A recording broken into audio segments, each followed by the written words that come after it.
I noticed that you started your MBA during this time period where you were, working with the Texans. So, as a person who had to finish graduate school while working, I know that's difficult. And I can only imagine what it was like for you working for an NFL team and still trying to get an MBA in graduate school. Well, I'll tell you what, Wilton, it was a blessing and a curse because Bob McNair and Philip Begier from the Texans, they came to me. They sat down next to me on the plane coming back from a road trip, and they handed me a brochure. And I'm like, "What's this?" He said, "We like the decisions you've made. We want you to grow as an executive, and we kind of want you to go to Rice. We've done this for other executives." And they must have said during the conversation, "You don't have to pay for it at least 5 times." They made it a point. You don't have to pay for this. We want you to do this. We want to support you morally and financially.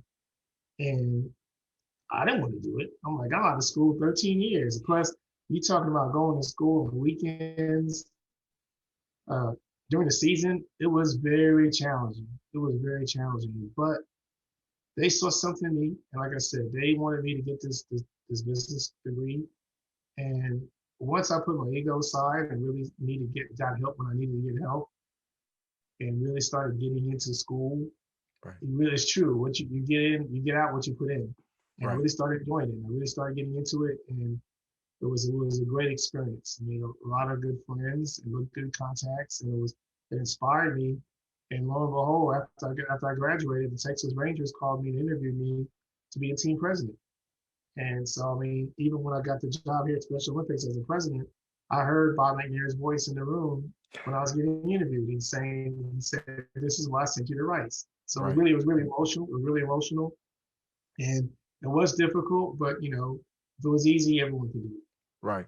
Absolutely right. And that brings me to another question. Balancing school and then also balancing work. But then I also know, and we're going to talk about it a little bit more towards the latter part of the show. You have kids, you have a family. Like, what's that balance like? I talk to my dad sometimes now and I tell him I don't know Yeah, what I would do yeah, if I had kids. yeah. Well, the great thing is, my kids were young, and I had my parents in Houston. My parents were able to help support us, and my wife has a career as well. So I mean, it was early on. It was just the two of us. It was cool. It was just the two of us. We were able to do what we had to do. But then, my kids are 18 months apart. My son came along, and then 18 months later, it was my daughter. Mhm. So, and that goes back to the Rice thing, because while I was doing when I was at Rice, I remember doing schoolwork, saying, "Why am I doing this? What's going on? Why am I doing? Yep. Why am I doing this?" It was very painful. And Mhm. graduation day, my wife handed me a box, and I opened it up. It was a Rice onesie, and she had a note, and she said, "You're doing this for your." She wasn't pregnant then, but she was basically saying, "You're doing this for your unborn kids." Mhm.